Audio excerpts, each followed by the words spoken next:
Nabi hijrah dari Makkah ke mana? Bukan Pak Gub.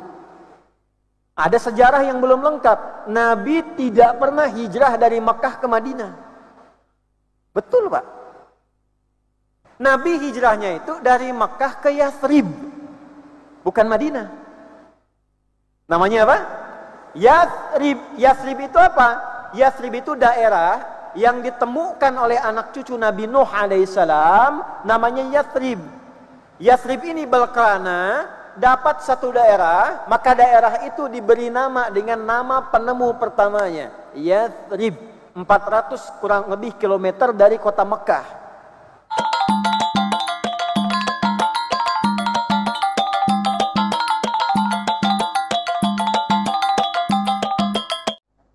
Sebelumnya saya minta maaf, saya duduk sedikit lebih tinggi dari hadirin. Ini untuk sekedar terlihat. Bismillahirrahmanirrahim. Assalamualaikum warahmatullahi wabarakatuh.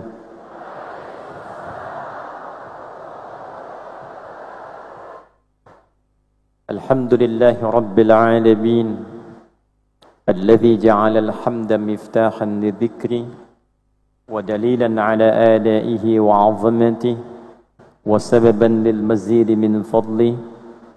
نشهد أن لا إله إلا الله وحده لا شريك له ونشهد أن سيدنا ونبينا محمدا عبده ورسوله الذي لا نبي بعده. أحباب الله وأحباب رسوله صلى الله عليه وسلم، أوصي نفسي وإياكم بتقوى الله فقد فاز المتقون فلا تموتن إلا وأنتم مسلمون. فقال تعالى: يا أيها الذين آمنوا اتقوا الله حق تقاته ولا تموتن إلا وأنتم مسلمون. Yang kita hormati, kita banggakan, izin saya mendahulukan tuan rumah Bapak Gubernur Bapak Haji Herman Deru. Tidak banyak mungkin yang tahu di sini. Deru itu singkatan dari Orde Baru. Karena beliau itu lahir, berhenti Orde Lama, pindah ke Orde Baru. Jadi diberi namalah kemudian Herman yang lahir di awal Orde Baru.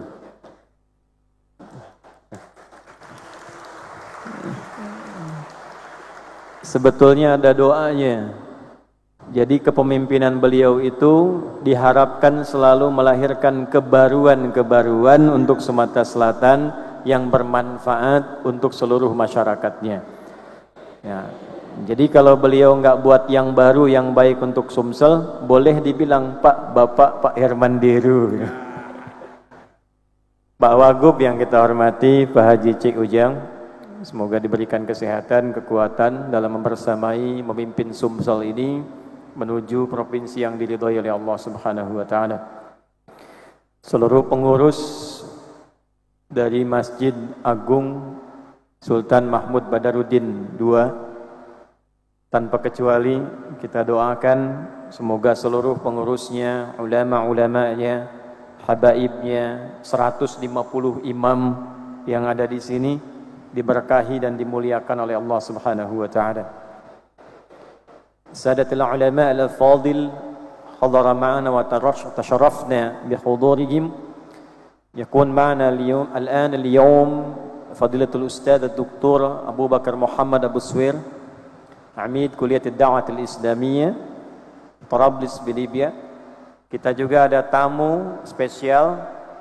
Yang pertama ada rektor Kuliah Dakwah Islamiyah, satu-satunya kampus di dunia yang memang tempatnya hanya disiapkan untuk mencetak dai dan ulama level dunia. Nah, khusus untuk momen kali ini beliau datang langsung dari Tripoli, dari Libya, ditemani salah satu pejabat utama dari Kementerian Pendidikan, yaitu Fadilatul Ustadz Dr. Ahmad. Kita ada juga di Dr. Ahmad ini tokoh pendidikan, orang nomor 2 Pak di Libya yang aksesnya langsung ke Perdana Menteri. Dan terakhir ini sengaja saya akhirkan untuk memberikan kesan yang lebih kuat. Ini ada putra daerah. Sebetulnya acara ini kita siapkan di bulan Februari. Tapi Allah berkehendak lain, disesuaikan di bulan April, kita ikut kehendak Allah. Rupa-rupanya tokoh ini lahir di Sumsel, bulannya bulan April. Jadi lahirnya 10 April, sekarang beliau ulang tahun yang ke-48. Jadi di miladnya ini ingin kembali ke Sumsel, memberikan yang terbaik untuk masyarakat Sumsel, dan salah satunya bagaimana kebaikan itu nanti melahirkan generasi yang membangun bangsa, setidaknya dimulai dari Sumatera Selatan ini. Ini Bapak Haji Setiawan Ikhlas, utusan khusus Presiden di bidang perbankan dan ekonomi. Jamaah sekalian, ini Pak Gub dan seluruhnya, wajah-wajahnya bukan wajah wong kita semua ini. Ini ahli Quran, biasanya kita adakan setahun sekali, bertempat di Istiqlal. Itu kalau kami undang, insya Allah kurang lebih 250.000 orang datang, Pak. Nah, tapi biasanya kami sapa dulu per daerah, per provinsi, sehingga nanti di puncaknya akhir tahun kita berdoa untuk umat Islam, bangsa dan negara. Dan pertama kali kita adakan untuk menyapa daerah, alhamdulillah kita mulai dari Sumatera Selatan ini, bertempat di Masjid Agung yang sangat bersejarah ini. Ini masjidnya berdiri tahun 1738. Jadi sudah lebih daripada 270 tahun. Dengan keikhlasan yang luar biasa. Saya tadi lihat tiangnya itu masih kokoh. Kaligrafi Qur'annya itu ada algoritma, ada kode-kodenya. Setiap dinding itu ada pesan-pesan dari tetua ulama-ulama kita, yang kalau dibaca urutan ayatnya, itu menginginkan semua anak Sumatera Selatan itu sukses di usia 40 tahunnya, jadi orang-orang yang berguna, bisa membangun keluarganya dengan baik, dan kembali menjadi sosok-sosok yang menginspirasi. Itu ayatnya bisa ditemukan di ayat itu. Kalau Anda masuk ke masjid, mulai dari sisi kanan sebelah mimbar sampai dengan ke ujungnya. Dimulai nanti kita akan temukan surah Ali Imran di ayat ke-25, sampai kemudian ditutup dengan doa Quran surah ke-46 di ayat ke-15. Itu algoritma yang ada di masjidnya. Dan mudah-mudahan yang hadir saat ini, itu insya Allah boleh jadi itulah kadar-kadar yang diinginkan oleh tetua kita yang membangun Sumatera Selatan untuk Indonesia Emas 2045 insya Allah. Nah, itu tidak cukup dengan amin itu. Kita harus mulai dulu kajian kita. Bapak Ibu sekalian, mengapa harus Al-Quran? Mengapa harus Al-Quran? Seperti kita ketahui, Al-Quran diturunkan oleh Allah Subhanahu wa Ta'ala pada Nabi Muhammad sallallahu alaihi wasallam di tempat yang tidak biasa. Jadi kalau kita urutkan nabi-nabi sebelum Nabi Muhammad sampai ke Nabi Adam alaihissalam, itu kita temukan tempatnya itu sudah bagus, sudah tertib, sudah baik. Nabi Isa diutus di lingkungan Romawi, tempatnya sudah maju, punya peradaban, ada kolosium. Sampai sekarang kalau main ke Italia, ke Libya, Mediterania sampai ke Turki, kita akan temukan peninggalan-peninggalan Romawi yang sekarang situsnya masih ada. Nabi Isa dikirimkan di tempat yang sudah maju, punya peradaban, sistemnya sudah bagus. Ke atas tarik sampai ke Nabi Musa, lompat sedikit. Nabi Musa hidup di eranya Fir'aun, sudah maju, punya piramida, masyarakatnya punya peradaban, sistemnya sudah terukur. Nabi Ibrahim naik ke atas, Namrud sudah maju, bahkan punya piramid, pemerintahan sudah bagus, sistem sudah baik. Naik ke atas sampai Nabi Nuh, sudah ada teknologi, sudah berjalan dengan baik, kemapanan pertanian. Sampai Nabi Adam diturunkan pun pengelolaan dunia di masa beliau, walaupun awal pertama turun, itu sudah runtut. Jadi kalau kita urutkan dari mulai nasab Nabi Muhammad ke Nabi Adam, sebelum Nabi Muhammad diutus, keadaan tempat masyarakatnya cenderung relatif sudah mulai baik dan stabil. Muhammad sallallahu alaihi wasallam bin Abdullah bin Abdul Muttalib bin Hashim, bin Abdul Manaf, bin Qusay, bin Murrah, bin Kilab, bin Ka'ab, bin Ghalib, bin Fihr, bin Malik, bin Nadar, bin Kinana, bin Khuzaimah, bin Mudrika, bin Ilyas, bin Nizar, bin Mudar, bin Ma'ad, bin Adnan, bin Addi, bin Adri, bin Muqawwam, bin Nakhur, bin Tarikh, bin Ya'rub, bin Yasjub, bin Nabit, bin Ismail alaihissalam, bin Ibrahim alaihissalam, bin Azar atau bin Nahur, bin Abir, bin Kinan, bin Rafakhshad, bin Sam, bin Nuh alaihissalam, bin Mikhlail, bin Matusyala, bin Kinan, bin Anwas, bin Thith, bin Adam alaihissalam. Coba ulangi itu, bagus tuh. Nah, ini sampai ke atas ini sudah terukur. Tapi zaman Nabi Muhammad, saat beliau diutus, masyarakatnya itu sudah beda. Saking bedanya, disebut nama masyarakatnya dengan jahiliyah. Jahiliyah. Apa itu jahiliyah? Itu gabungan jahlun dengan jahil. Jahlun perbuatannya, jahil itu orangnya. Jadi kalau orang sudah terbiasa berbuat yang buruk, berbuat kriminal, digabungkan jadi satu, orang dan perbuatannya itu berubah namanya menjadi jahiliyah. Singkatnya, masyarakat yang hidup saat Nabi diutus itu sudah khatam kriminal. Di Palembang ada yang mabuk dah. Nah, kalau di zaman jahiliyah itu mabuknya sudah khatam. Pemabuk prematur, pemula pertama kali mabuk itu minimal 5 kali mabuknya. Bayangkan bagaimana yang profesional itu. Zina khatam, pencurian, pertikaian, perampokan, pembunuhan, sehingga semua landscape itu gambaran umum masyarakatnya itu disebut dengan jahiliyah. Tempatnya belum maju. Biwadin ghairi dzar'in inda baitikal muharram. Disifati oleh Al-Quran, tempatnya tandus, batuannya banyak, padang pasirnya luas, bukit-bukitnya tinggi. Jadi zaman Nabi kita belum temukan gedung pencakar langit, pepohonan dengan buah-buahan, kendaraan-kendaraan seperti sekarang berseliweran di Mekah, itu tidak ada. Nabi hijrah dari Mekah kemana? Bukan Bagub. Ada sejarah yang belum lengkap. Nabi tidak pernah hijrah dari Mekah ke Madinah. Betul, Pak. Nabi hijrahnya itu dari Mekah ke Yathrib, bukan Madinah.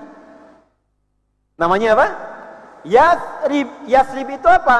Yathrib itu daerah yang ditemukan oleh anak cucu Nabi Nuh alaihissalam, namanya Yathrib. Yathrib ini berkelana dapat satu daerah, maka daerah itu diberi nama dengan nama penemu pertamanya, Yathrib. 400 kurang lebih kilometer dari kota Mekah. Nabi datang ke Yathrib, datangnya di selatan. Yathrib waktu itu utaranya bagus, perkebunannya bagus, tanahnya subur, ditempati oleh orang Yahudi waktu itu. Nabi ke selatan, tanahnya gersang, padang pasirnya luas, kemajuan tidak ada, ekonominya resesi di bawah, Pak, tertinggal. Orangnya banyak konflik, dua suku besar 200 tahun tidak selesai konfliknya. Jadi saya ingin tunjukkan dulu, Nabi itu tugasnya bukan di tempat yang mudah. Jadi kalau Pak Gub sekarang tugas di Sumsel banyak masalah Nabi lebih banyak, Pak. Tapi nanti kita bandingkan, saat Pak Herman Deru, Pak Gub bertugas, fasilitas sudah ada apa? Saat Nabi bertugas, apa yang Nabi dapatkan fasilitas kehidupannya? Nah, dalam kondisi itu, Nabi tidak diberikan tongkatnya Nabi Musa alaihissalam. Nabi tidak diberikan mu'jizatnya tangan Nabi Isa alaihissalam. Tapi yang diturunkan oleh Allah Subhanahu wa taala pada Nabi Muhammad sallallahu alaihi wasallam, mu'jizatnya satu hal yang kelak akan merubah Mekah jadi suasana kota metropolitan, Yathrib akan berubah jadi suasana kota yang hebat, memberi cahaya dan mencerahkan. Dalam bahasa Arab, kota yang bercahaya, mencerahkan, punya peradaban, itu disebut Al-Madinah Al-Munawwarah. Nah, jadi kapan itu menjadi Madinah? Setelah mukjizat yang diberikan pada Nabi dipraktekkan dalam kehidupan di Mekah dan di Yathrib. Maka jadilah kemudian suasana kota yang mencerahkan, sampai sekarang namanya dikenal menjadi Al-Madinah Al-Munawwarah. Mu'jizat itulah namanya Al-Quran. Apa namanya?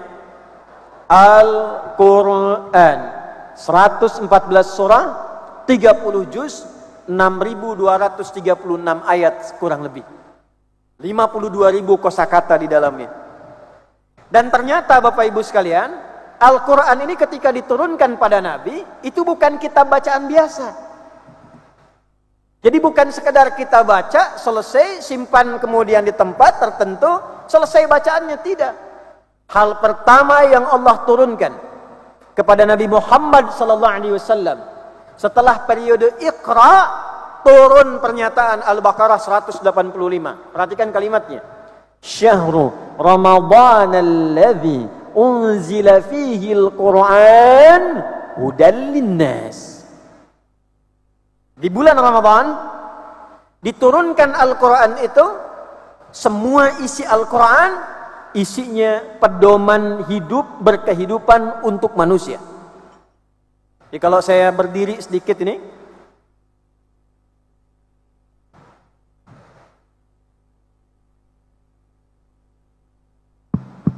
ini supaya terlihat ya. Jadi isi Al-Quran dari Al-Fatihah sampai An-Nas itu bukan sekedar surat yang dibaca. Al-ayatil Qur'aniyah al-mabdu'ah min al-Fatihah ila An-Nas laysa faqat qira'atan, laysa faqat maqru'ah atau maktubah fil masahif, wa innama kulluha manhajul hayat hudan linnas. Isinya semua pedoman hidup kita. Jadi semua keadaan hidup kita, profesi kehidupan kita, apapun yang akan kita kerjakan, dari mulai di kandungan sampai lahir, sampai pilih kegiatan, sampai meninggal, itu isinya semua ada di Quran. Semuanya. Jadi ketika Allah turunkan Al-Fatihah sampai An-Nas, itu kalau kita keluarkan ayatnya, suratnya, dibuat tema-tema kehidupan, kita akan keluarkan dan kita temukan. Ditemukanlah pedoman kehidupan yang kalau diikuti akan mengantarkan orangnya pada puncak kesuksesan tertinggi, dan tempat yang ditinggali akan berubah menjadi tempat yang makmur, berperadaban, dan membawa pencerahan untuk dunia. Saya ambil contoh begini misalnya. Pak Gub, ada sahabat Nabi, Bapak kenal Utsman bin Affan? Kenal di mana Bapak? Di ceramah ya. Baik. Utsman kaya tidak? Kaya tidak? Salah. Utsman tidak kaya, tapi kebangetan kayanya. Kaya itu ada 3 level. Kaya, kaya banget, kebangetan, kayanya. Utsman itu saking kebangetan kayanya, sampai sekarang radhiyallahu ta'ala anhu itu masih punya aset di Madinah. Dulu Pak Haji Iwan, beliau itu beli sumur yang dikuasai Yahudi. Orang kalau minum harus bayar, orang minum harus bayar. Beliau beli sumurnya, semua orang gratis boleh ngambil. Kemudian beli kebun di sekitarannya, jadi kebun kurma. Yang lapar makan kurma, yang minum gratis minum. Sampai sekarang aset itu dirubah jadi hotel. Hotelnya jadi wakaf, dibuka tabungan di Bank Saudi, namanya atas nama sahabat Utsman bin Affan radhiyallahu ta'ala anhu. Hotelnya dipakai orang, hasilnya disimpan di tabungan, disedekahkan untuk kepentingan umat Islam. Orangnya sudah tidak ada, punya rekening tabungan di Bank Saudi. Kita orangnya ada, belum tentu punya akun di sana itu. Utsman, kapan beliau kebangetan kayanya? Ternyata setelah masuk Islam, beliau di bidang bisnis, belajar panduan bisnis dari Quran, dibimbing Nabi, begitu dipraktekkan, jadi seperti yang kita kenal sekarang. Bapak Ibu boleh cek Sayyidina Utsman sebelum masuk Islam dengan setelah masuk Islam, silahkan cek kekayaannya, bisnisnya. Setelah masuk Islam, lihat perubahannya. Abdurrahman bin Auf diajak masuk Islam oleh Utsman. Sebelum masuk Islam kaya tapi biasa. Masuk Islam, kekayaannya dirampas, diambil oleh orang-orang Quraisy. Kata orang Quraisy pada saat itu, ada Abu Jahal, Abu Lahab, dan Abu yang lainnya. Kamu kalau masuk Islam, silahkan berangkat ikut Muhammad ke Yathrib, tapi harta kami ambil. Boleh pakai pakaian saja, silahkan jalan ke Yathrib, belum tentu selamat jalan 400 kilo. Tapi kalau mau bertahan di Mekah, kami angkat jadi orang paling kaya, kami kasih proyek semua di Mekah, pilih orang paling hebat, diangkat nomor 1.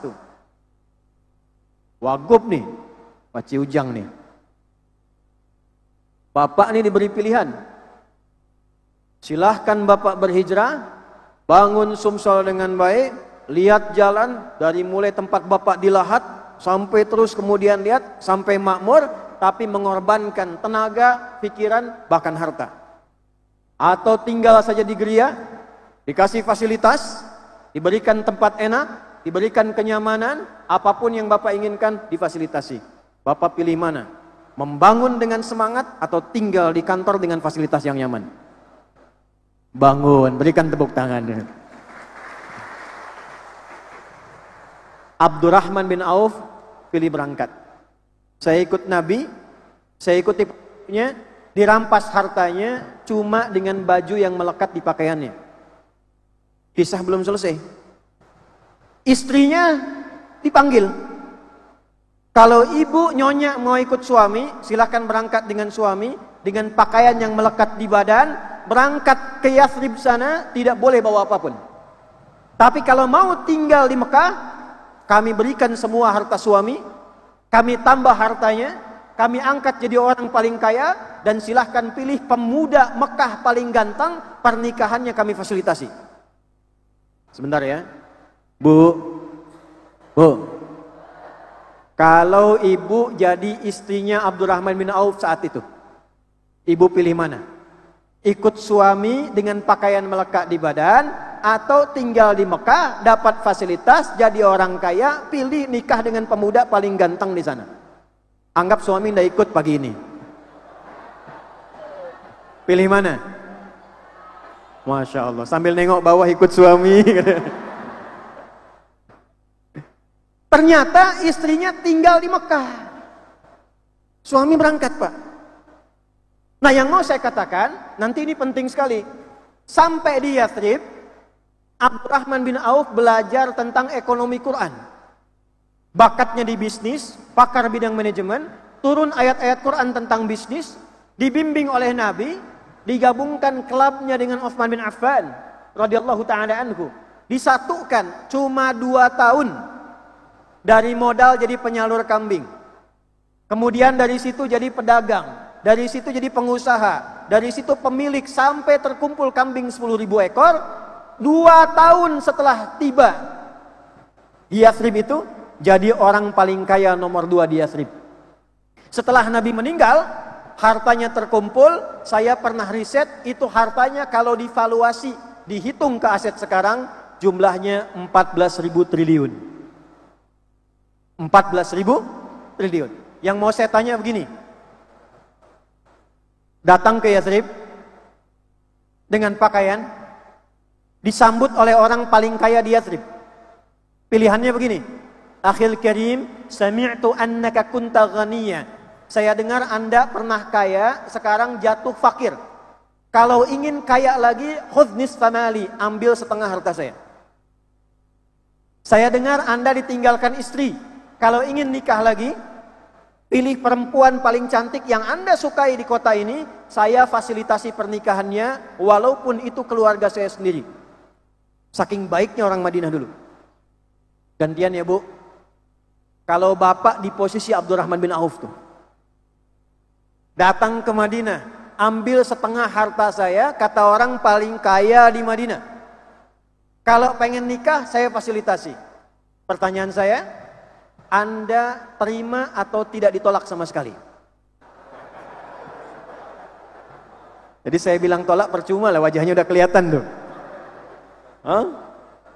Lihat kalimatnya. Karena beliau yakin dengan pendidikan Nabi, ada kurikulum di Al-Quran. Perhatikan kalimatnya. Jazakallahu khaira arini ainal aswaq. Semoga Allah berikan Anda pahala atas tawaran itu. Cukup tunjukkan padaku di mana pusat bisnisnya, di mana pasarnya. Maka belajarlah beliau ekonomi Quran dari Nabi. 2 tahun setelah itu jadi orang paling kaya nomor 2 di Madinah. Ali bin Abi Thalib, Abu Hurairah, Salman Al-Farisi. Beda nasib, yang satu pebisnis, yang ini sekarang intelek, ulama. Silahkan Anda cek sebelum masuk Islam dengan setelah masuk Islam. Setelah masuk Islam ada ayat-ayat ilmu, ayat-ayat Quran tentang pengetahuan. Saat belajar tentang itu, Ali bin Abi Thalib bukan hanya pakar di bidang tafsir, Quran, balaghah. Saya cek di kitab Al-Jawahir, ternyata beliau pun pakar di bidang matematika Al-Quran. Sayyidah Aisyah, pakar bidang kedokteran. Sayyidah Fatimah radhiyallahu taala anha, pakar di bidang keperawatan. Semua yang belajar dari Nabi itu semua berhasil jadi sesuatu di masa lalu dan membangun tempatnya. Maka kalau kita keluarkan, saya agak cepat. Ini kita belum mulai ya, kita masih mukadimah ini. Saya kasih pengantar dulu ini Pak Gub, kita belum mulai ini. Jadi kalau kita keluarkan ayat-ayat tadi, semua isi kehidupan kita ternyata panduannya ada di situ. Saya baca cepat ya. Misal ini. Sebelum dilahirkan, kalau kandungan ingin dirawat dengan baik, bagaimana melahirkan yang saleh, ada di Quran surah ke-7 ayat 189. Perkembangan janinnya di Quran surah ke-22 di ayat ke-5. Kemudian detail terusannya ada di Quran surah ke-23, bisa dilihat dari ayat ke-10 sampai dengan ayat ke-13-nya. Kemudian terlahir, ketika terlahir usia 0 sampai 2 tahun, ada panduan di Quran surah ke-2 ayat 233. Usia 2 tahun sampai ke menjelang balik. Kalau ingin pendidikan dini, cepat menghafal, cepat paham, cepat kuat, ada Quran surah ke-31 dari ayat 12 sampai dengan 19. Mulai dia sekolah supaya bisa menambah ilmu lagi dengan matang. Bagaimana caranya supaya ilmunya meningkat, imannya kuat. Quran di surah Al-Mujadalah di ayat yang ke-11. Bagaimana ketika dia belajar bisa pulang lagi ke daerah, bangun daerahnya, memakmurkan daerahnya. Ada Quran surah ke-9 di ayat 122. Lalu dia berpikir untuk bertemu dengan orang, membangun keluarga. Maka turun konsep Quran surah 49 ayat 13. Sebelum menikah, bagaimana jadi pria suami yang baik? Turun Quran surah ke-4 ayat 34. Dari istri yang solehahnya, apa mahar yang diberikan? Quran surah ke-4 di ayat yang ke-4. Setelah berumah tangga, mulai ingin mencari nafkah. Yang standar Quran surah ke-2 ayat 168. Yang cepat Quran surah 2 ayat 172. Kalau sebelum berangkat disediakan rezeki, Quran surah 7 di ayat ke-96.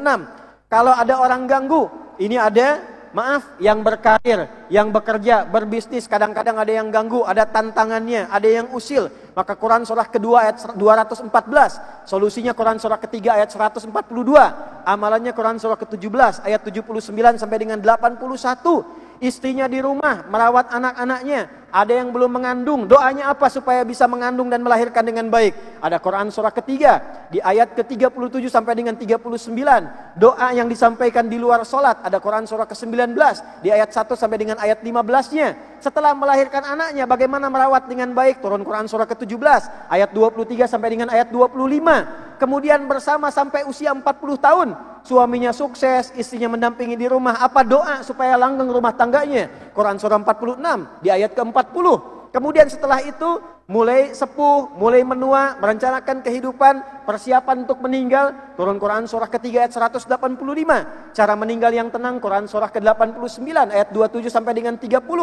Kemudian masuk ke alam kubur. Apa amalan supaya pindah ke kubur jadi enak, nyaman, ada cahaya? Turun Quran surah ketiga ayat 169 sampai dengan 171. Nanti setelah itu tunggu barzah sampai hisab. Terjadi kiamat, Quran surah ke-75. Terjadi hisab. Kalau masuk surga amalannya apa disiapkan dari sekarang? Maka turun Quran surah ke-4 An-Nisa ayat ke-69. Surganya surga standar, Quran surah ke-2 ayat 25. Kalau ingin surga Firdaus, Quran surah ke-23 ayat 1 sampai dengan ayat 9-nya. Kalau Anda ingin gandeng orang tua ke surga tidak sendirian, maka ada di Quran surah ke-13 ayat 23 sampai dengan 24. Kalau kemudian amalan gak cukup, jauhi neraka. Neraka standar baru masuk kulit sudah melepuh. Masuknya 1 detik sama dengan 48 hari rasanya. Di mana ditemukan? Quran surah ke-4 ayat berapa? 56. Ada yang paling dahsyat namanya neraka jahanam. Belum masuk di alam kubur sudah tampak, itu badan sudah gosong semua. Ditemukan di mana? Quran surah ke-4 ayat berapa? 140. Nah, yang amalannya tengah-tengah, 50, 50, 50% surga, 50% amal salah neraka. Kemana masuknya? Tinggal dulu sampai hisab selesai. Namanya bukit tinggi, kelihatan yang di surga belum masuk ke neraka. Belum ke surga, tak mau ke neraka. Maka tempat tinggi yang kelihatan semua disebut A'raf. Turun surah A'raf. Ayat keberapa? 47 sampai 49. Kalau ingin jadi apapun ada di dalamnya. Ingin jadi ulama, turun Quran surah 35. Ayat berapa? Dari 28 sampai ahli Qurannya. Sampai berapa? Ayat ke-35 sampai ke surganya. Yang ingin jadi pejabat ada contohnya. Pejabat tertinggi yang besar ada Nabi Sulaiman, ada menteri di bidang pangan, ada Nabi Yusuf alaihissalam, ada sampai ke level-level bawah sampai prakteknya. Di Quran ada semua, apa yang tidak ada. Dan hebatnya ayatnya turun, orangnya ada, hasil didikannya ada, tempatnya ada, ceritanya bukan sekedar cerita, biografinya ada dan jadi kurikulum. Bapak Ibu boleh cek. Madinah 10 tahun. Makkah 10 tahun. Makkah melahirkan 40 orang. Setiap satu orang jalan di muka bumi, tinggal di satu tempat, tidak pernah dia menetap kecuali membangun tempat yang dia tinggali. Perhatikan seorang sahabat, Sa'ad bin Abi Waqqas, ekspedisi dari Madinah ke Cina, abad ke-7 Pak, singgah di Maros, kurang lebih 400 km, Baros yang bukan Maros ya, Baros yang di Sumatera Utara. 400 km kurang lebih dari Medan. Singgah di situ. Cuma singgah membentuk komunitas jadi Nusantara. Nusantara itulah yang kelak akan menyatukan menjadi Indonesia. Nusantara itu kalimat dari Gajah Mada, 4 kata Nuswantara asalnya. Nus, Swa, Anta, dan Tara. Nus negeri kepulauan, Sa yang diisi oleh para ksatria, Ta yang tergabung semuanya baik menyatu, Tara yang punya jiwa suci. Ini negeri kepulauan yang ditinggali oleh orang-orang hebat yang mau membangun dan punya jiwa suci dan baik. Itulah disingkat jadi Nusantara. Isi baiknya namanya takwa. Takwa itu ada di mana? Ditemukannya di Quran. Jadi yang mengeksplor takwa itu ditemukannya di Quran surah 91. Ayat berapa? 7 sampai 10. Wa nafsi wa ma sawwaha fa'alhamaha fujuraha wa taqwaha. Dikeluarkan, disatukan jadi NKRI. Makanya kalau Bapak Ibu lihat di semua nomenklatur putusan, di semua institusi, itu Anda akan temukan kalimat takwa di dalamnya. Mana yang TNI coba angkat tangannya. Ada TNI itu. Ada Sabta Marga kan? Ya, kami warga negara Indonesia yang bersendikan Pancasila. 1. 2, masuk patriot. Baca yang ketiga. Ketiga, kami ksatria Indonesia yang bertakwa pada Tuhan yang Maha Esa, membela kebenaran, kejujuran dan keadilan. Takwa. Yang polisi, Tribrata itu ada 3. Nomor 1-nya, kami polisi negara Kesatuan Republik Indonesia yang beriman dan bertakwa kepada Tuhan yang Maha Esa. Ada dinas pendidikan di sini. Banyak. Coba lihatkan cek Undang-Undang Pendidikan Sisdiknas nomor 20 tahun 2003. Pasal menimbang ada 5, A, B, C, D, E. Buka pasal B. Undang-Undang Dasar 1945 mengamanatkan pemerintah mengusahakan menyelenggarakan satu sistem pendidikan nasional yang meningkatkan keimanan dan ketakwaan pada Tuhan yang Maha Esa serta akhlak mulia, baru demi mencerdaskan kehidupan bangsa. Akhlak. Hakim ada di sini. Lihat Pancadharma. Ada 5 dharma. Ya, dari mulai tirta sampai ksatria. Nomor 1-nya, hakim Indonesia disebut hakim kalau beriman dan bertakwa kepada Tuhan yang Maha Esa. Jadi di sini sudah ada algoritma takwa. Mengaktifkannya bagaimana? Ada kurikulum. Di mana kurikulumnya? Al-Qur'an. Al-Qur'an. Jadi sekarang saatnya kita kembali bangun lagi. Kalau umat Islam mau kontribusi pada negara, bangsa, seperti pernah orang tua kita dulu praktekkan. Ada masjid ini. Ada Monas. Angkatan Udara itu punya pesawat pertama namanya Dakota. 2. Itu hasil iuran saudara-saudari kita yang dari Aceh. Sampai nanti dikelola di Myanmar menjadi Garuda. Jadi pesawat Garuda itu asalnya Dakota, itu iuran dari orang-orang Aceh. Monas, kedutaan kita di Amerika, Itu orang-orang hebat, saudagar-saudagar dulu yang mau berkorban, membantu negara, bangun kaya, kekayaannya digunakan membangun negara. Memakmurkan masyarakat. Ulamanya mendampingi, umaroknya membersamai. Nabi 10 tahun di Mekah, 10 tahun di Madinah, 3 tahun lewat mimpi, total 23 tahun, 20 tahun efektif, menjadikan Indonesia itu punya inspirasi. Madinah emas, Madinah maju, Madinah Munawwarah. Saya tanya, pernah dengar Indonesia emas? Tahun berapa? 2045. Sekarang tahun berapa? 2025. 2045 kurangi 2025 berapa? 20 tahun. Kita punya durasi yang sama, waktu yang sama, Quran yang sama, tempat yang lebih maju dari dulu. Jadi kalau Qurannya sama, nabinya sama, tempatnya sama, tinggal yang belum sama itu, adakah di antara kita yang belajar Quran, yang mempraktekkan Quran sesuai dengan bidang hidupnya masing-masing? Nah, disinilah materi kita akan dimulai. Jadi mukadimah saya selesai, kita mulai intinya nih.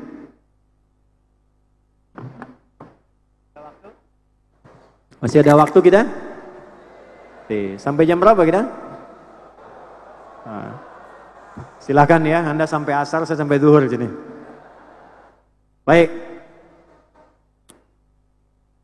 Bapak Ibu sekalian, kalau kita mau mulai jadi ahli Quran, caranya bagaimana? Tapi bukan sekedar ahli Quran biasa, seperti orang dulu pernah sukses jadi ahli Quran.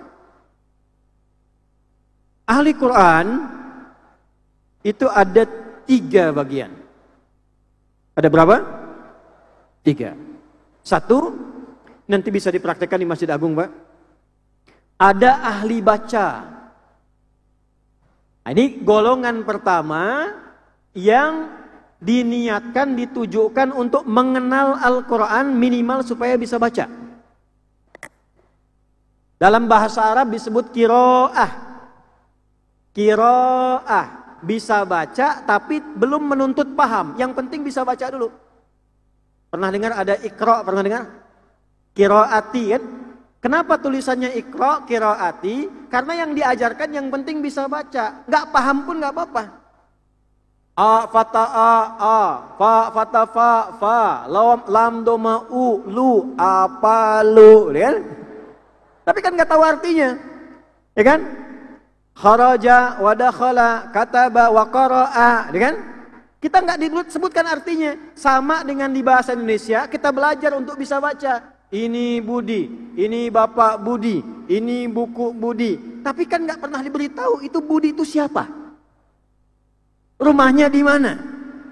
Asalnya dari mana? Yang penting bisa baca dulu. Itulah qiraah. Orang yang biasa baca disebut qari. Apa namanya? Nah, jadi ahli Quran yang pertama adalah orang yang senang membaca Al-Quran. Khataman. Boleh. Apa manfaatnya ini? 1. Membaca Al-Quran itu mempercepat lahirnya ketenangan dalam hati. Al-Quran. Bapak Ibu kalau nggak percaya, Ibu khususnya Bu. Kalau Ibu sedang gelisah, ada masalah, Ibu ambil air wudhu, hadap kiblat, buka mushaf. Belum pun Ibu baca, baru lihat mushaf, itu hati sudah tenang Bu. Yang hebat itu baru dibuka, suratnya dibuka acak, isinya sesuai dengan kebutuhan kita. Itulah Quran. Belum dibaca itu, sudah tenang. Walaupun solusi belum datang. Jadi kalau ibu ada masalah, ingin tenang hati, buka mushaf, bukan buka Instagram. Pasang status. Aminkan ya. Tak masuk itu. Karena sekarang ngajinya berubah Pak Gub. Dulu kita mengaji, kitabnya masih sorof. Jalasa yajlisu syakara yashkuru fa'ala yaf'ilu yaf'alu yaf'ulu. Sekarang berubah. Tak-taka yutaktiku tiktokan. Ya? Fasbaka yufasbiku Facebookan. Instagrama yanstagrimu. Instagraman taba yatubu YouTuban.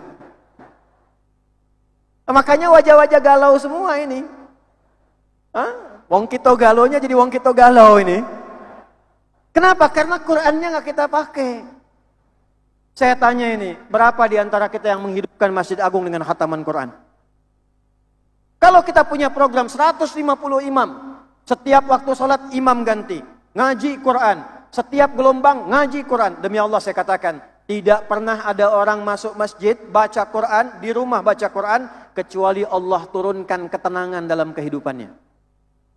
Majtama'a qaumun fi baitin min buyutillahi yatluna kitaballah wa yatadarasunahu fima bainahum illa ghasyiyatuhum rahmah wa nazalat 'alaihimus sakinah wa haffathumul malaikah wa dzakarahumullahu fi man 'indah. Orang kalau kumpul-kumpul pengen ngaji, buka mushaf, baca Quran, baru dia baca, Allah turunkan sakinah, ketenangan di tempat dia baca itu. Jadi kalau di sini teman-teman di Polda, di Polres sampai Polsek, TNI sampai ke bawah, pengen masyarakatnya tenang, tidak banyak masalah, bentuk ahli-ahli Quran. Walaupun sekedar baca. Guru-guru ngaji perbanyak. Bapak Ibu boleh lihat, tahun kita nggak usah jauh-jauh, 90-an saja. 90-an. Saat orang senang ngaji, saat orang masih penerangannya gelap, ngajinya masih bagus, berangkatnya ke sawah, coba cek berapa tindakan kriminal yang berlangsung. Tipis. Orang masih kenal 2-3 petak, 4-5 bukit, masih tahu. Sekarang silakan bandingkan. Keadaan sekarang teknologi sudah banyak. Mushaf sudah bisa masuk ke dalam handphone, masuk ke dalam saku. Tapi kenapa dengan teknologi berkembang itu kriminal semakin meningkat? Karena yang bacanya jarang. 1. Qiraah. Mulai sekarang kita buat golongan pertama qiraah. 2. Cepat. Tilawah. Apa namanya? Tilawah. Tilawah itu baca, pahami, amalkan. Kalau ada orang baca Quran, cuma baca, tak diterjemahkan, orangnya qori namanya. Qori'nya si fulan, baca saja, tidak menuntut paham. Tapi kalau kita ingin tahu artinya, kan ada yang menerjemahkan di sampingnya itu. Siapa yang menerjemahkannya? Sari tilawah. Mungkin yang pertama menerjemahkan Pak Gub itu Busari. Makanya disebut Sari tilawah. Kalau Pak Adi mungkin Adi tilawah. Itu tidak ada Sari tilawah, asalnya tilawah saja. Maksudnya dibaca, dipahamkan untuk diamalkan. Cuma mungkin karena yang pertama menerjemahkan Busari jadi Sari tilawah. Walaupun itu tidak ada masalah. Reci ujang tilawah. Nanti itu ada 2, kalau bukan Pangdam Pak Wagub itu. Boleh tepuk tangan. Kita punya 2 ujang di sini, ya. Haji C Ujang dengan Pangdam kita juga Pak Ujang, ya. Pangdam 2 itu. Balik. Nah, sekarang ini inti poinnya. Ini inti poinnya. Bagaimana cara tilawah yang baik? Bagaimana cara tilawah yang baik? Keluarkan temanya. Nanti kita buat ini. Jadi kalau mau tilawah yang baik, dari Al-Fatihah boleh. Al-Baqarah bagus. Tapi yang bagus begini. Ini di sini yang hadir, yang pedagang, yang pebisnis, pengusaha siapa? Keluarkan ayat-ayat bisnis, ayat-ayat usaha, keluarkan ayatnya. Jadi kurikulum, para pengusaha di Sumsel, pedagang, pebisnis, petani, kumpul semua, ngaji ayat itu. Buat kurikulum. Ini yang ulama, ustad-ustad, mahasiswa-mahasiswa, dosen-dosen kampus, keluarkan ayat-ayat ilmu, ayat-ayat tentang ilmu, kumpulkan jadi satu, kumpul semua, kaji tentang ilmu. Ibu-ibu nih yang datang-datang sekarang ini, ibu berapa tahun jadi ibu? Pernah tidak mengeluarkan di Quran ayat tentang ibu? Ayat tentang perempuan, ayat tentang seorang istri, ayat ketika menjadi nenek. Keluarkan ayat-ayat itu, ibu temukan rahasianya. Saya berikan satu rahasia Bu ya. Cuma ini antara kita saja nih. Istri Nabi ada berapa? Jangan ketawa dulu di bawah nih. Istri Nabi ada berapa? 11. Kenapa Nabi diperkenankan menikah lebih daripada 4 perempuan? Ternyata babnya itu bukan poligaminya. Ternyata setelah diriset, Istri-istri Nabi ini mewakili seluruh sifat dan karakter perempuan di muka bumi. Dari yang paling cemburuan, suka tampil menawan, sampai yang senang masak, ada Bu. Nah sekarang ibu pulang, ibu temukan kira-kira ibu mirip siapa? Yang mirip Sayyidah Aisyah siapa? Yang senang ikut pengajian, yang senang belajar. Yang senang mirip Sayyidah Saudah binti Zam'ah, yang suka masak adonan, ya, bikin kue-kue. Itu ada kemiripan pasti. Yang senang fashion, kemana-mana pakai seragam. Kadang nanya suami, ayah ini bagusnya yang putih apa yang hitam ya? Kata ayahnya hitam, ih putih deh. Nanya tapi udah punya jawaban. Ya, begitu dipakai hijau. Nah itu zaman dulu sudah ada. Nah temukan mirip siapa, keluarkan ayatnya. Maka akan menjadi figur perempuan terbaik yang pernah berkehidupan di bumi. Sekarang cara cepatnya bagaimana? Keluarkan kitab ulamanya. Saya ambil satu kitab. Sahih Al-Bukhari. Sahih karangan Imam Muhammad bin Ismail bin Ibrahim bin Al-Bardizbah, Al-Mughirah Al-Bardizbah. Tinggal di Kecamatan Ju'fah, Kabupaten Bukhara, Provinsi Khorasan, negara Uzbekistan. Maka dikenal dengan nama Imam Al-Bukhari. Ini apa? Bukan. Nama kitabnya Al-Jami As-Sahih Al-Musnad Al-Mukhtasar min umuri Rasulullah sallallahu alaihi wasallam wa sunanihi wa ayyamihi. Nah, coba ulangi.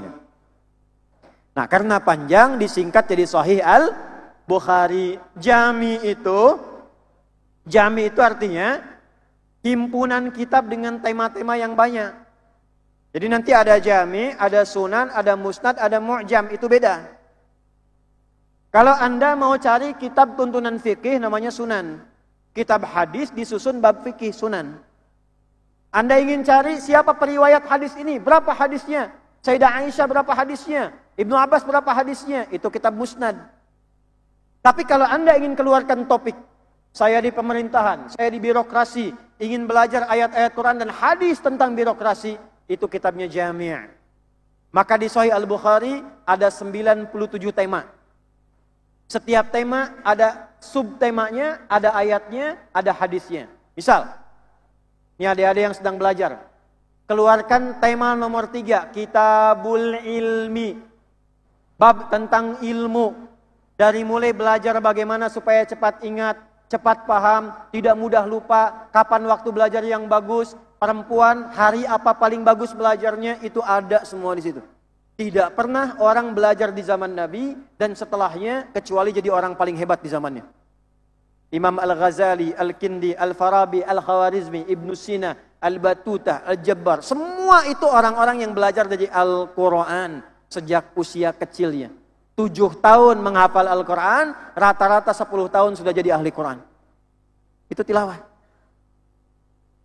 Nah nanti kalau dipraktekan, yang dipraktekan isi Quran. Bagaimana membawanya? Nomor 3, namanya tahfiz. Menghafal Al-Quran, dibawa pada diri kita, dipraktekkan dalam kehidupan kita. Jadi ada qiraah, ada tilawah, ada tahfiz. Tahfiz level nomor 3 tertinggi. Kalau sudah hafal Quran, dibawa kemanapun ayatnya ada di sini. Dan dibimbinglah kita dengan Quran dalam kehidupan sampai ke sini. Contoh Pak. Apa fungsi mata? Lihat. Kalau belum jadi ahli Quran. Kalau sudah jadi ahli Quran, ayatnya yang keluar. Begitu melihat Quran surah 24 ayat 30. Qul lil mu'minina yaghuddu min absarihim. Katakan pada pria-pria beriman, ini yang harus dilihat. Kalau tak boleh dilihat, kata imannya, palingkan. Ayatnya keluar. Lihat keluar dari Masjid Agung. Ya. Begitu keluar melihat baligha. Ada gambar yang tak bagus, ayatnya keluar. Jangan lihat, palingkan pandanganmu.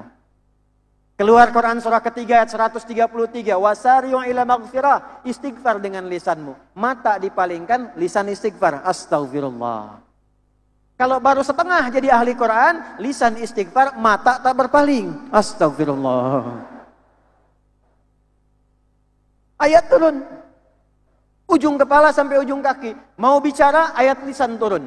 Ya ayyuhalladzina amanu la yasra qaumin qaum. Jangan saling mencela. La yaghtab ba'dukum ba'da. Jangan gibah, jangan bikin hoax. Dari mata turun ke jangan langsung ke hati, Bu. Ke lisan dulu. Baru turun ke tangan, turun ke kaki, jadi hamba Allah seutuhnya, apapun jabatan yang ia emban dalam hidup.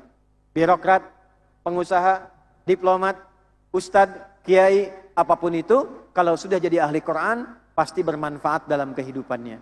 Nah, di tangan Bapak Ibu yang hadir ini, alhamdulillah sudah kita bagikan paket. Ini Pak Wagub, ada paketnya ini 3 buku, Pak. Boleh minta contoh enggak? Betul. Qaddimu hadza? Boleh. Boleh satu ini. Nah, ini yang mau saya akhiri ya. Ini ada 3 buku, tidak dijual. Dibagikan gratis. Sebagai wakaf. Tak dijual, Pak. Kami sudah bawa ke sini 10.000 paket, 30.000 buku. Harapannya Pak, insya Allah minimal yang hadir ini kita akan belajar bagaimana cara menghafal Quran dengan cepat, baik dan benar. Insya Allah ini bukan metode, ini langsung dari Quran kami keluarkan bagaimana cara menghafal Quran dari Quran itu sendiri. Metodenya at-taisir, walaqad yassarnal Qur'ana lidzikri fahal min muddakir. Ini ada yang cepat 30 juz, 30 hari. Nah, nanti kalau yang mau ikut karantina, ikut bergabung, belajar, ada karantina 30 hari 30 juz. Pak, kalau di Sulawesi, di Goa, itu dikirim ke kami di Bekasi, ada yang hafal Quran 24 hari, 25 hari. Dari nol, rekor tertinggi sampai sekarang 14 hari hafal Quran 30 juz.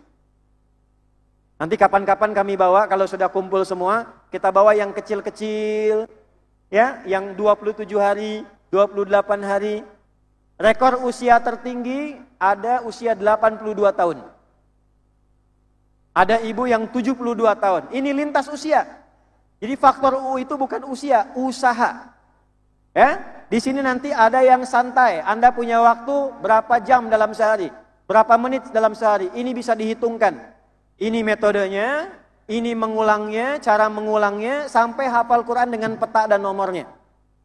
Jadi kalau kita begini ya, dulu sahabat Nabi kalau ditanya, berapa waktu imsak sampai dengan azan? Dijawabnya 50 ayat katanya. Orang dulu ngukurnya pakai ayat Quran.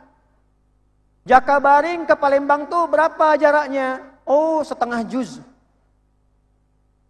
Ustadz Adi anaknya berapa? Ulaika ada hudam min rabbihim wa ulaika humul muflihun. Istri berapa? Alif lam mim. Adakah rencana poligami? Shadaqallahul azim. Al-Quran. Ukuran peci berapa? Yukhadi'una Allah walladzina amanu. Kan? Ukuran baju berapa? Wasta'inu bisabri wassalah. Kan? Jadi semuanya pakai Quran. Kalau sudah begitu, Quran berjalan. Hari ini kita bagikan. Insya Allah ini yang dari kabupaten-kabupaten, desa-desa, kumpul-kumpul. Nanti kita akan buat pusat pelatihan sampai ke daerah-daerah. Supaya semua bisa menjadi ahli Quran yang baik. Nah, berita baiknya, insya Allah besok kita akan launching gerakan se-Indonesia. Pak Wagub pusatnya di Sumsel, Sumatera Selatan.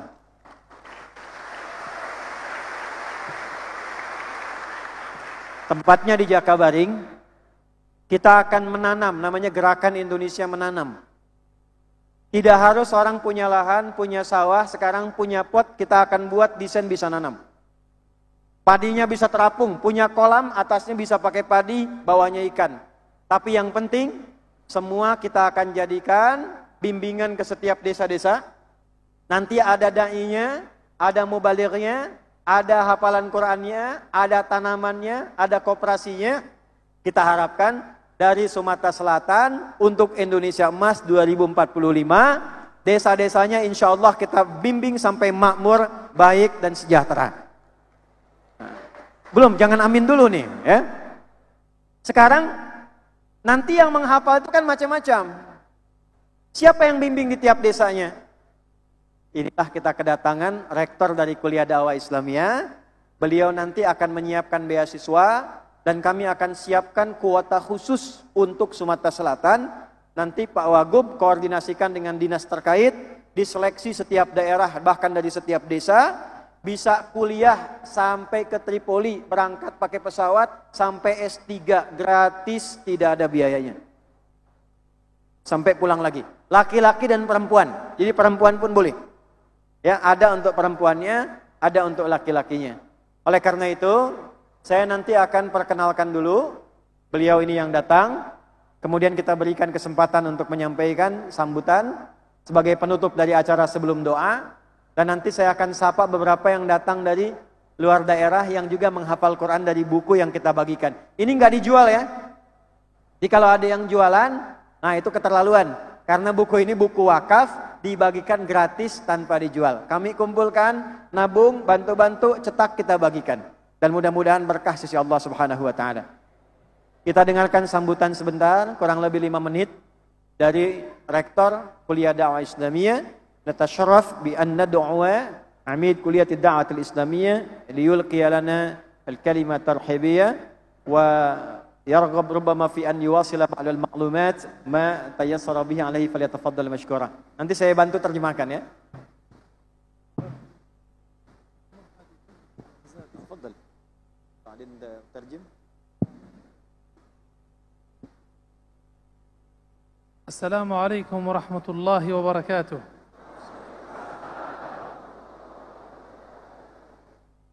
بسم الله الرحمن الرحيم. الحمد لله رب العالمين، والصلاة والسلام على أشرف الأنبياء وإمام المرسلين سيدنا محمد وعلى آله وصحبه أجمعين. أما بعد، فتشرفنا اليوم بالحضور في هذا اليوم المبارك وفي هذا المكان المبارك مع ثلة من العلماء وعلى رأسهم العالم الجليل هادي هديات. Baik, setelah beliau memuji Allah Subhanahu wa taala, bersalawat pada Rasulullah SAW, beliau sangat mengapresiasi dan menyatakan kegembiraannya berada di tengah-tengah kita hari ini. Dan yang paling menyenangkan hadir bersama kita baik dari kalangan pemerintahannya, para ulama-ulama, para asatidzah dan kita semuanya. وتشرفنا برؤية المستشار رئيس الحكومة وأيضا رئيس المحافظ ونائبه في هذا اليوم. Dan juga ini spesial ada UKP, Utusan Presiden tadi membersamai kita, ada Pak Gub, ada Pak Wagub juga dan semua stakeholder pemerintahan terkait. وزاد شرفي وامتناني وسروري بأن أرى هذه الوجوه النيرة، هذه الوجوه الشابة، هذه الوجوه التي نسأل الله أن تكون دعاة في سائر الأيام. Dan yang paling membahagiakan lagi, saya melihat wajah-wajah ini yang luar biasa, terutama pemuda-pemuda yang wajahnya terlihat bercahaya, mungkin kena pantulan lampu dia depan ini. Dan juga saya punya keyakinan pemuda-pemuda sekarang akan jadi dai-dai dan ulama-ulama hebat masa depan. نرى في وجوههم النور ونرى في وجوههم الإخلاص بأن يسمعوا كلام الله سبحانه وتعالى وأن يسمعوا الآيات التي تعنى التي يجب أن يهتم بها القارئ ويجب أن يهتم بها الإنسان. Saya melihat ada keikhlasan untuk datang ke sini. Gak mungkin bisa datang kalau gak ada keikhlasan. Ada kebaikan dan cahaya di wajah-wajah kita semua. Dan ada kesabaran, kesungguhan untuk mau mendengar ayat-ayat Quran dibacakan, dipelajari supaya bisa bermanfaat dalam kehidupan kita semua. لا شك بأن من أجل العلوم وأنفعها للناس قراءة القرآن الكريم تلاوة وحفظا وفهم لمعاني آيات القرآن الكريم. Tadi sudah dijelaskan oleh kami tadi bahwa seperti diketahui fungsi Quran yang harus fokus itu ada 3. Bisa baca, bisa paham, dihafalkan sehingga mudah diamalkan dalam kehidupan kita. وقد تكلم السيد هادي هديات عن هذا وأطال وجاد وافاد بارك الله فيه. Ya, seperti yang tadi saya sampaikan, intinya secara luas dan komprehensif. ولكن قد يسأل أحد سؤالا: ما حكم قراءة القرآن الكريم؟ Ada mungkin sebagian bertanya, membaca Al-Quran itu status hukumnya bagaimana? بين الله سبحانه وتعالى فقال: فقرأوا ما تيسر منه. وقال: فقرأوا ما تيسر من القرآن. Maka kalau kita ingin menggali hukum, lebih baik kita belajar yang paling gampang di Quran, surah Al-Muzammil ayat ke-20. Allah memberikan penegasan yang sangat singkat, faqra'u ma tayassara minal Quran. Hukumnya, semangatkan dirimu untuk membaca yang paling mudah yang bisa kita baca dari Quran itu. وفي حديث النبي صلى الله عليه وسلم فيما يرويه أبو أمامة عن النبي صلى الله عليه وسلم قال: اقرأوا القرآن فإنه يأتي يوم القيامة شفيعا لأصحابه. Hukum Quran ditekankan oleh Al-Quran juga dari hadis Nabi Sallallahu Alaihi Wasallam, sampai Nabi begini mengatakan saking pentingnya Quran, Iqra'ul Qur'ana, bacalah oleh kalian Al-Quran, fa innahu ya'ti yaumal qiyamati syafi'an li ashabih, karena orang yang rajin baca Quran, Qurannya akan jadi syafaat bagi dia, teman bagi dia sampai di hari kiamat kelak. فذكر الله سبحانه وتعالى الأمر فقرأوا، وذكر الرسول صلى الله عليه وسلم الأمر فقرأوا، والأمر في الشريعة الإسلامية يا إما يفيد الوجوب أو الندب. Maka kalau kita jeli mempelajari khususnya di bidang usul fikih, kita temukan kalimat faqra'u itu fi'il amr. Amr itu perintah. Dalam hadis pun iqra'u itu fi'il amr. Amr itu perintah. Dan al-aslu fil amri bil wujub hatta yadulla dalilu ala khilafi. Dalam kaidah mengatakan amar perintah itu hukumnya wajib atau juga bisa bergeser kepada anjuran yang sangat ditekankan. لأن الشريعة الإسلامية تهتم ببناء الإنسان في الدنيا والآخرة. Nah, kenapa ditekankan hukum sampai dianjurkan dengan kuat? Karena ada filosofi Islam itu bukan sekedar jadi agama, tapi isinya panduan untuk memakmurkan kehidupan kita. فقال الرسول صلى الله عليه وسلم: من أراد الدنيا فعليه بالقرآن ومن أراد الآخرة فعليه بالقرآن. Maka Nabi menegaskan, ini puncaknya, siapa yang ingin kemuliaan akhirat maka dekatlah dengan Al-Quran, dan siapa yang ingin menggenggam dunia maka kuasailah Al-Quran. وقد يقول القائل: نحن فهمنا وعرفنا فوائد قراءة القرآن الكريم في قول الرسول صلى الله عليه وسلم: من قرأ حرفا في كتاب الله فله به حسنة والحسنة بعشر أمثالها، لا أقول ألف لام ميم حرف ولكن ألف حرف ولام حرف وميم حرف.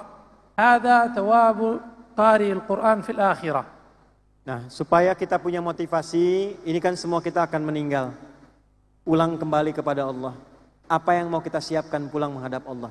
Salah satunya Nabi mengatakan, kalau ingin kecil sedikit amalan tapi pahalanya banyak, rajin baca Al-Quran. Maka ada hadis di riwayat At-Tirmidzi nomor hadis 2910, Nabi mengatakan, bacalah walaupun satu huruf dari Al-Quran, maka satu itu dihitungnya 10 kebaikan. Saya tidak mengatakan alif lam mim itu satu huruf, tapi alifnya satu, lamnya satu, mimnya satu. Setiap hurufnya 10 kebaikan. إذن ما فوائد قراءة القرآن الكريم في الدنيا؟ بين العلماء فوائد كثيرة، منها راحة الإنسان وراحة النفس ورقة الأحاسيس. Seperti tadi saya sampaikan, itu kan akhiratnya. Dunianya bagaimana? Nah, orang yang rajin baca Quran, selain terkumpul bekal akhirat pahalanya, Allah akan berikan satu ketenangan dalam jiwanya, kemudahan dalam berfikirnya. وأيضا التدبر في معاني القرآن الكريم والتدبر في ملكوت السماوات والأرض. Nah, kemudian yang ini yang paling penting ya, yang tadi saya sampaikan, jangan cukupkan dengan baca. Keluarkan kurikulumnya, tadabbur, pahami maknanya, kemudian praktekkan dalam kehidupan kita. أيضا التدبر في النعم التي سخرها الله سبحانه وتعالى لنا في الدنيا. Nah, yang ketiga, ini tidak kalah penting. Semua kita kalau sudah berhasil di ilmu, berhasil di niaga, berhasil di karir, coba tadabbur lagi ayatnya untuk mensyukuri apa yang telah Allah berikan kepada kita, supaya kita bisa merasakan kenikmatan ayat tidak hanya dari bacaan.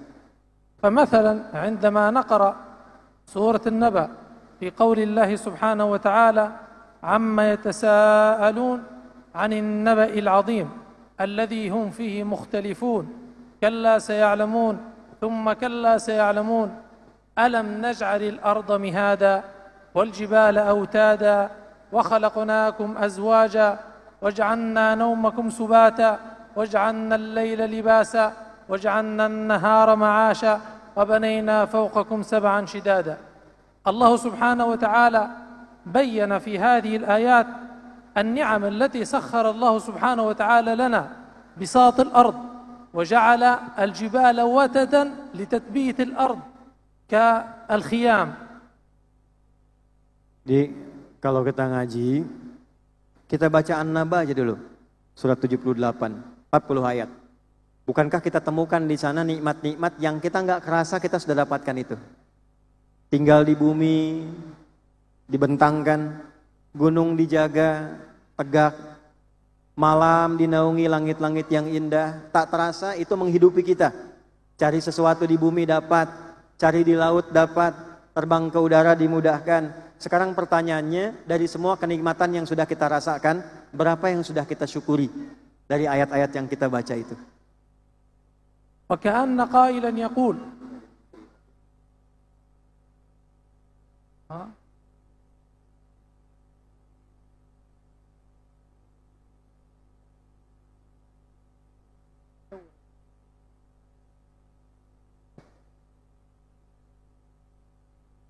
في هذه الآيات التي ذكرناها الله سبحانه وتعالى بين لنا نعم الله سبحانه وتعالى على الإنسان فيجب أن نحافظ عليها ويجب أن نتذكرها دائما لنشكر الله سبحانه وتعالى عليها. Jadi kalimat penutupnya, akhir dari kalimat beliau, yuk mari kita sama-sama kumpul untuk mensyukuri itu semua. Belajar lagi, syukuri nikmatnya, jalin persatuan di antara kita semua, dan amalkan isi Al-Quran sesuai dengan seperti Al-Quran itu diturunkan. في هذا الباب يطول الكلام وآخر كلامنا نسأل الله أن نكون من أهل القرآن كما أخبر النبي صلى الله عليه وسلم إن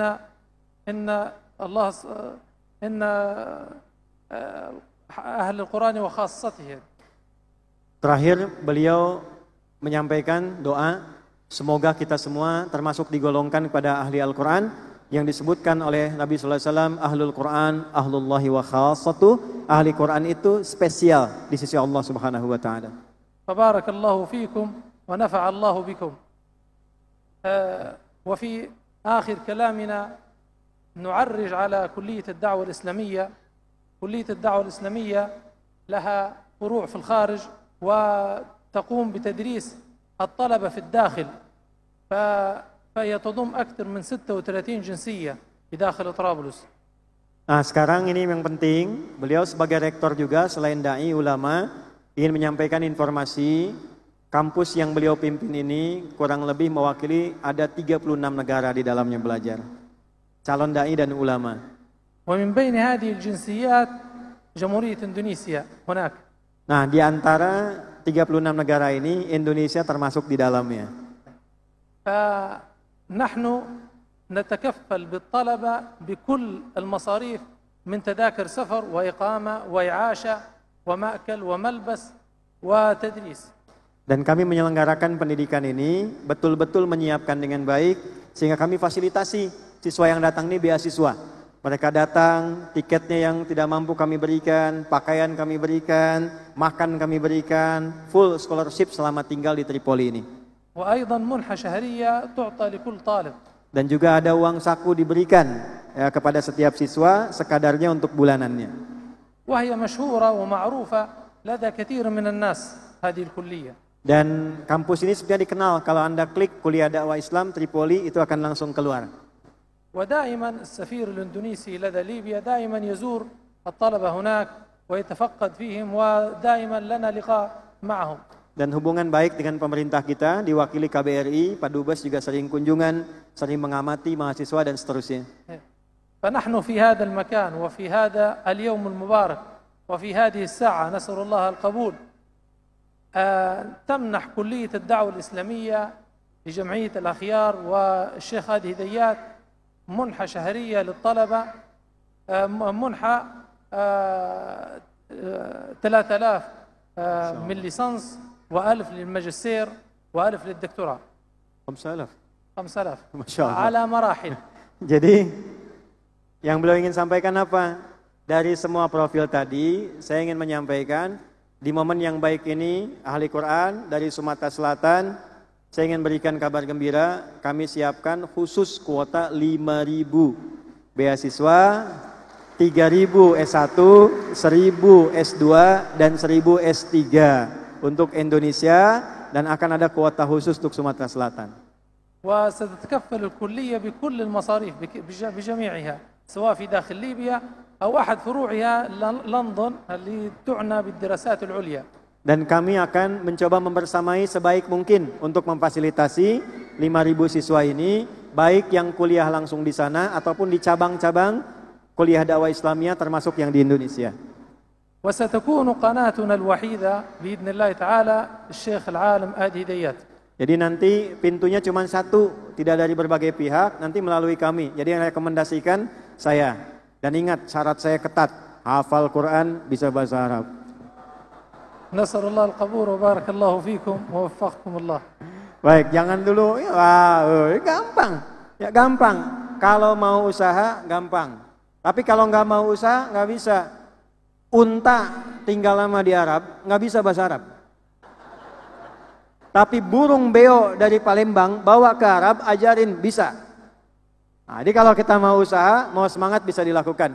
Penyerahan ini secara simbolis karena mewakili Indonesia akan diterima oleh utusan khusus Presiden bidang ekonomi dan bisnis kepada Pak Haji Setiawan Ikhlas, bisa ke depan secara simbolis menerima beasiswa ini yang nanti untuk Sumatera Selatan langsung dalam pengawasan dari Pak Haji Setiawan Ikhlas insya Allah. Karena ini putra daerah, kembali ke daerah, jadi ulang tahunnya insya Allah membawa keberkahan untuk daerahnya sendiri.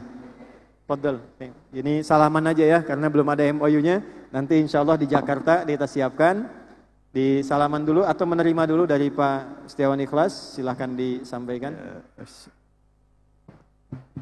Bismillahirrahmanirrahim. Assalamualaikum warahmatullahi wabarakatuh. Waalaikumsalam warahmatullahi wabarakatuh.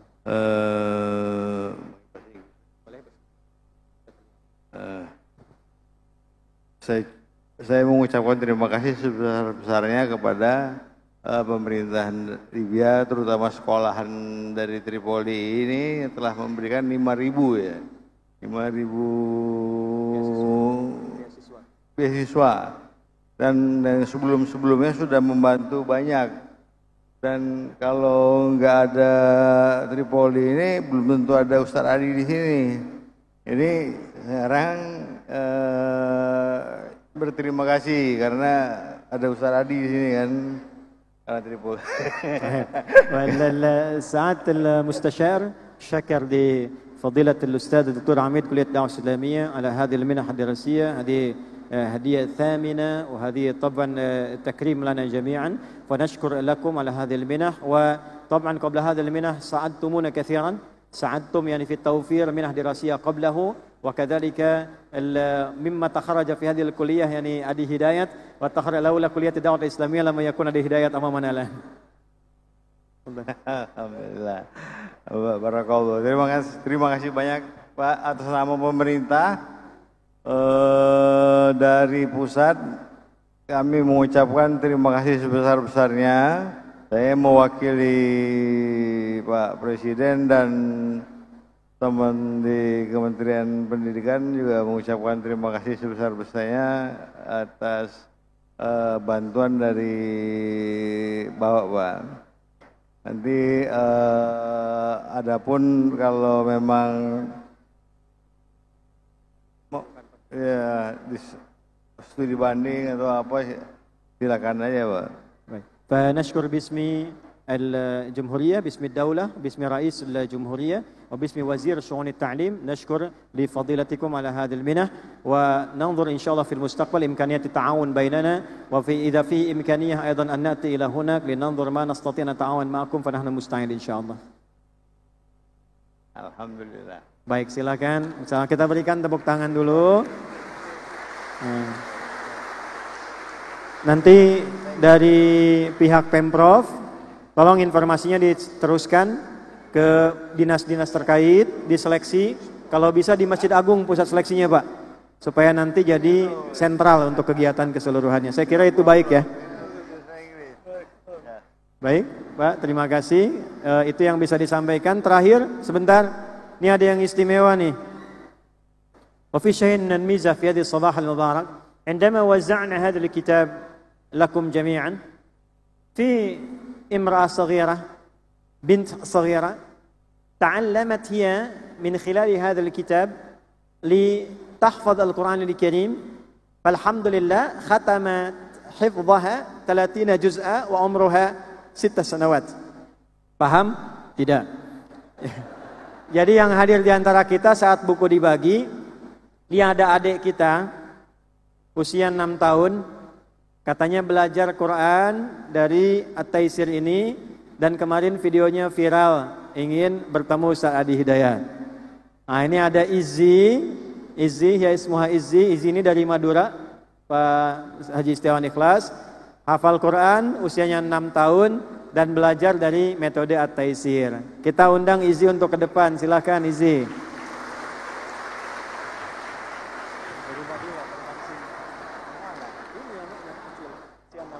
Boleh kesini, boleh. Nah, ayahnya boleh temani, boleh, silakan. Ini ayahnya. Izzi sini Izzi. Ya. Difasilitasi oleh angkatan udara. Salim dulu, salim. Nah, salim Pak Haji. Salim Syekh. Ya. Baik, silakan Pak salim dulu. Kita ucapkan terima kasih pada Pangkoopsud. Ya, Panglima Komando khusus Angkatan Udara Wilayah 1 yang bekerja sama dengan Lanut, ini yang menjemput langsung dari Madura. Ya, dari kemarin videonya viral, pengen bertemu, jadi hari ini khusus dijemput langsung dari Madura oleh Angkatan Udara sampai ada di sini dan bersama dengan kita semua. Izzi mau sampaikan apa? Silakan.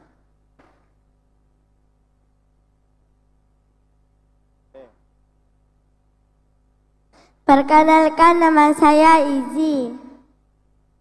Assalamualaikum. Assalamualaikum warahmatullahi wabarakatuh. Waalaikumsalam warahmatullahi wabarakatuh. Izzi, Ustadz mau tanya, Izzi sekarang umurnya berapa tahun? 7 tahun 4 bulan. 7 tahun 4 bulan. Oh, Masya Allah. Udah sekolah belum? Udah. Udah. Sudah hafal Quran? Sudah. Berapa juz? 30. 30 juz, Masya Allah. Khatamat 30 juz'ah. Izzi menghafal Quran dari mana? Dari Oke, mic-nya. Caranya bagaimana? Boleh, silakan. Cara menghafalnya bagaimana? sama Abi dengar dari ceramah sama Ustadz Adi Hidayat, kalau Hubei itu dibiasakan mendengar murotal Al-Quran, maka dipermudahkan menghafal Al-Quran. Oh, yang mana Ustadz Adi Hidayat tuh? Jadi dengar setiap kali motivasi gitu ya, disampaikan kalau jadi ahli Quran, insya Allah akan dimudahkan. Terus Izzi mau menghafal, cara belajarnya begitu. Izzi mau jadi apa?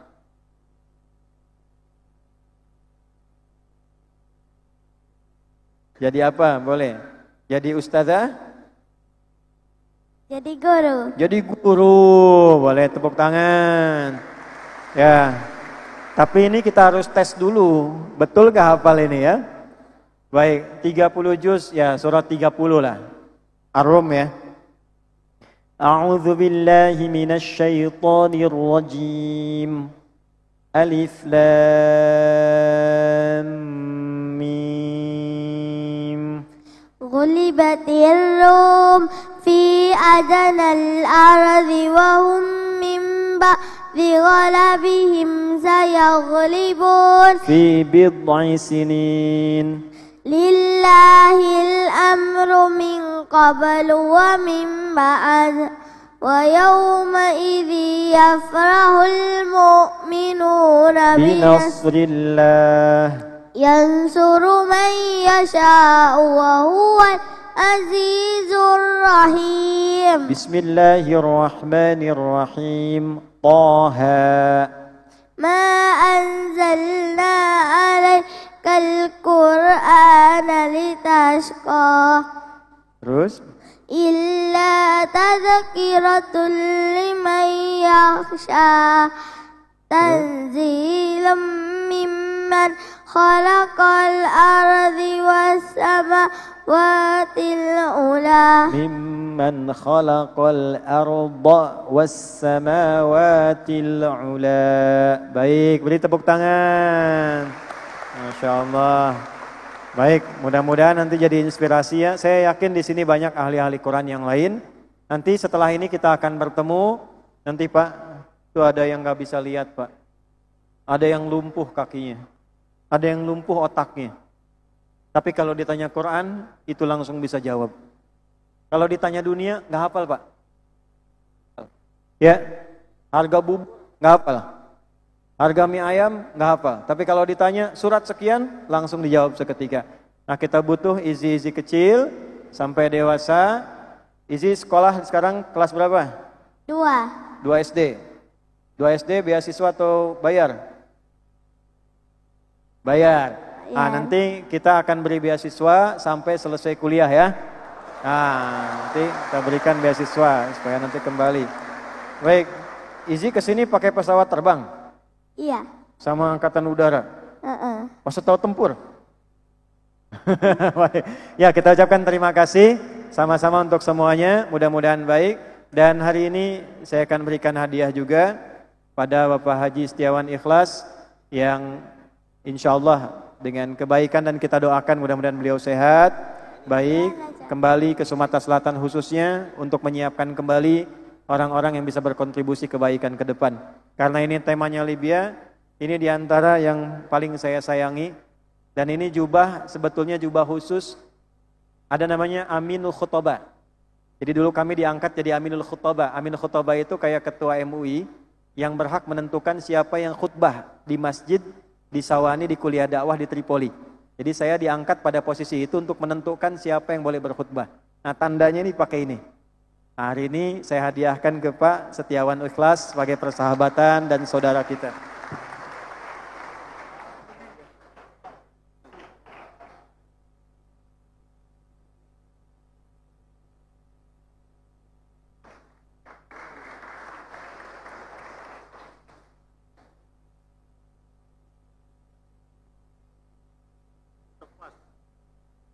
Pas ya? Baik, hadiah kedua untuk Pak Wagub. Nah, Pak Wagub khusus paket menghafal Al-Quran. Nah, supaya beliau memberikan contoh sebelum warganya menghafal, Wagubnya dan gubernurnya juga menghafal sama-sama. Nah, nanti kita ketemu lagi sebelum rakyatnya dites, Wagub dan gubernurnya dulu yang kita tes. Sepakat? Setuju? Nah, berikan tepuk tangan untuk Pak Gub dan Pak Wagub. Insyaallah selamat. Baik, alhamdulillah demikian untuk hari ini. Kita berdoa ada 10 menit sebelum kita masuk waktu zuhur berjamaah. Besok kita ada launching. Seluruh Indonesia akan menyimak. Namanya Gerakan Indonesia Menanam. Tempatnya akan berlangsung di Sumatera Selatan di Jakabaring. Di situ akan jadi pusat untuk Indonesia. Jadi pilot project namanya. Ya, di tempat itu alhamdulillah tanah yang tak bisa ditanam, tidak ada tumbuhan yang bisa dimakan. Dengan izin Allah 3 bulan ini kita mohon doa sama Allah, pupuknya pupuk langit, tanah itu tiba-tiba bisa ditanami, tumbuh jagung, tumbuh padi, tumbuh singkong, tumbuh timun, padinya manis-manis, enak, jagungnya pun manis-manis, sampai tikus pun suka. Ya. Nah, nanti maksudnya apa? Dari Jakabaring ini saya harap semua desa di Sumsel insya Allah bisa menanam, desanya makmur, dan terima kasih kepada Pak Setiawan Ikhlas yang telah menyiapkan lahannya dan beliau memang gunakan betul untuk orang-orang Sumsel dan se-Indonesia ini terinspirasi dalam kebaikannya. Kita doakan mudah-mudahan dalam kebaikan dan insya Allah besok Pak Presiden juga akan datang membersamai dan meresmikan gerakan kita bersama ini. Allahumma taqabbal minna innaka antas sami'un alim wa tub alaina innaka antat tawwabur rahim. Allahumma ij'alna min ahlil Qur'an waj'alil Qur'ana sahiban lana fid dunya wa syafi'an lana fil akhirati ya arhamar rahimin. اللهم لا تدع لنا في مقامنا هذا ذنبا إلا غفرته ولا هما إلا فرجته ولا دينا إلا قضيته ولا مريضا إلا شفيته ولا حاجة من حوائج الدنيا والآخرة فيها لك رضا وفيها لنا الصلاح إلا قضيتها يا أرحم الراحمين. ربنا آتنا في الدنيا حسنة وفي الآخرة حسنة وقنا عذاب النار وصلى الله على سيدنا محمد وعلى آله وصحبه أجمعين وآخر دعوانا الحمد لله رب العالمين. سبحانك اللهم ربنا وبحمدك نشهد أن لا إله إلا أنت نستغفرك ونتوب إليك. نصر من الله فتح قريب وبشر المؤمنين والله موافق إلى أقوم الطريق. السلام عليكم ورحمة الله وبركاته.